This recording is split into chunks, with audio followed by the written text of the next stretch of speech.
The reason why I like liquidity pools is because liquidity pools, you put money into a pot. And if you don't understand how liquidity pools are so important with actual DeFi, decentralized finance, if you're actually doing this as a way to actually make money in DeFi and actually be part of the ecosystem, this is so important to understand liquidity pools.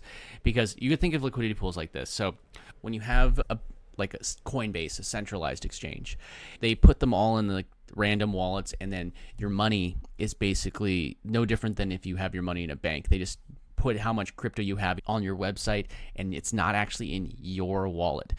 But when you go to decentralized exchanges and decentralized finance, DeFi, it actually separates everything into your own wallet. You hold the keys. Like you could use something like Phantom is a great Solana solution. They actually have quite a few. It's not just Solana anymore with Phantom, but they have, and look, they even have Phantom Card. They're really just like integrating everything. So you really could just keep all your money on chain. And that's really the direction everything's going. Better interest. And I'm going to get into that actually in a second too, but you get Phantom is my number one choice for Solana, and they also support several other blockchains. And again, there's other platforms as well for liquidity pools on different blockchains, but for Solana, a great one is Raydium. And I could look at all sorts of different liquidity pools. So I can go to like liquidity, and you can see right here, there's all these different ones. Solana USDC. So they are in this particular pool. That's how much liquidity is actually in that pool, and that's combining both sides. But it pays 0.04%. And that may seem really small, but there's people constantly trading Solana for USDC all freaking day. So the average APR, like how much this pool is actually going to make in a year, is averaging about 96.92%. And it's now you got to keep an eye if the prices are going to pump or dump, because if the way that these pools work is you have something on each side. So if you have Solana on each side, on one side, and USDC on one side. So if the price of Solana is going up, that means people are buying the Solana and putting USDC on the other side. Eventually, the price is going to go up high enough that you've basically sold all of your Solana for USDC as the price rises. And it can go the other direction. Maybe Solana's crashing and they're selling you the Solana, and you're basically buying it from people on the way down. But every time that you buy or sell, you're taking a little fee, and that's why it's passive.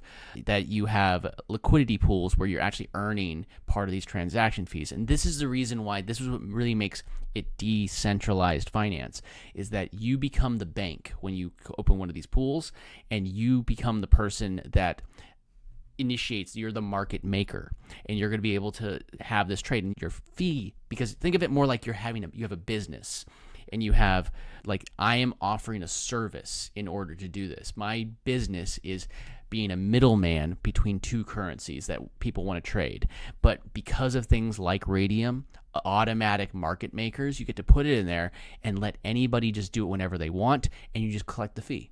It's as simple as that. And anybody could do it. Like we have Gary Coin, which is a community token that I'm heavily involved with. It's great. It's been pumping really nicely because we have, with the Stacker agent, which I was talking about here, they actually their fees go back to buying back Gary Coin, which is huge. These spikes, people buying it, like buying back with the fees.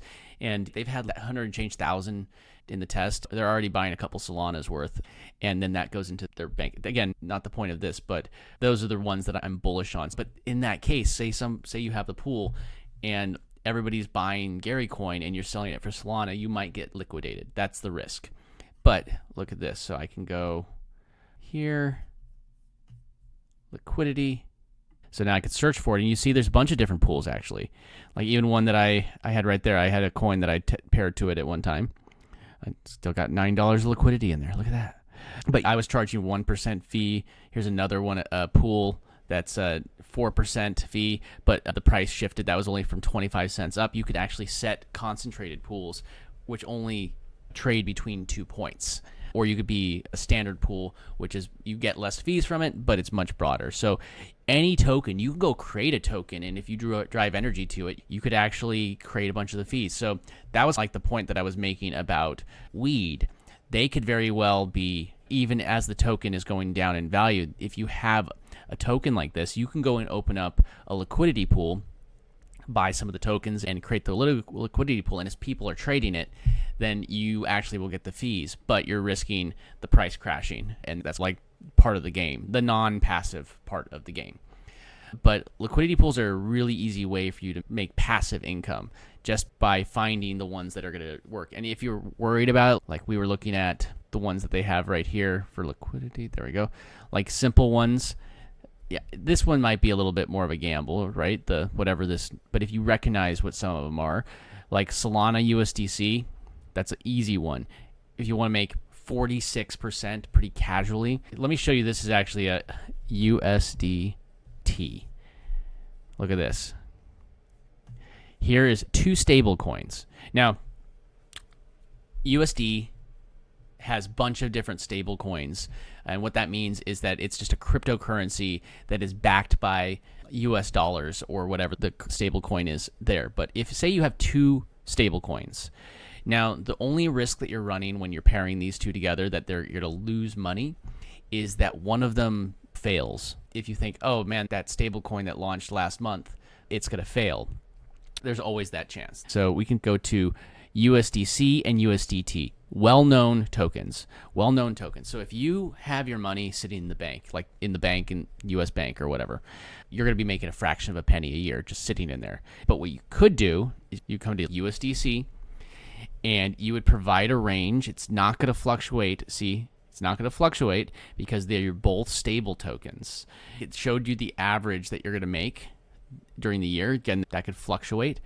For this one, USDC to USDT, 7%, 7 point. Now that's much better than any bank. Now there's other things you may be able to do, and I'm going to get into that in just a minute, that you might be able to even make more than that. But this is a very secure, stable way for you to take the money that you have that would be just sitting in your bank and not earning anything, and then you can go and take it and drop it in here and just let it sit here and earn interest. And whenever you feel like it, there's no timetable, just pull out whatever liquidity you need. And then actually you could use things like Cast, and we were also just showing that Phantom was adding one too. You can get this at mydeficard.com. It is a Visa card where you just could take like USDC, drop it into that wallet, and then it spends like cash. So now you don't need to keep your money in the bank. You could keep it on chain where it's earning you interest constantly, earning you more yield passively.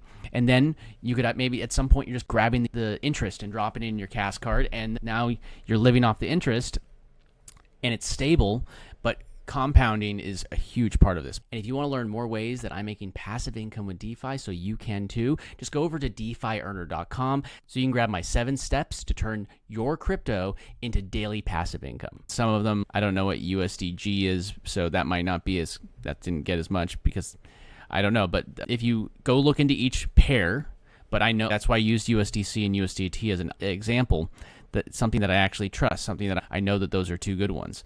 When you're using 2 stable coins, it doesn't really affect something called impermanent loss, which is an important part of it. And there are concentrated ones, which means that you're just doing a small range, and then standard pools, which means that you're just covering the whole spectrum, and you typically get less fees with them. But here's USDC, USDT. That's a standard pool that gets you 1%, but a concentrated pool right here for the same thing, which there's no reason why you wouldn't want to have a concentrated pool for a stable coin that's paired with another stable coin, because the price shouldn't change at all. Look more into that. That is actually a great way because it all ties together. Remember we were talking about, here's the weed.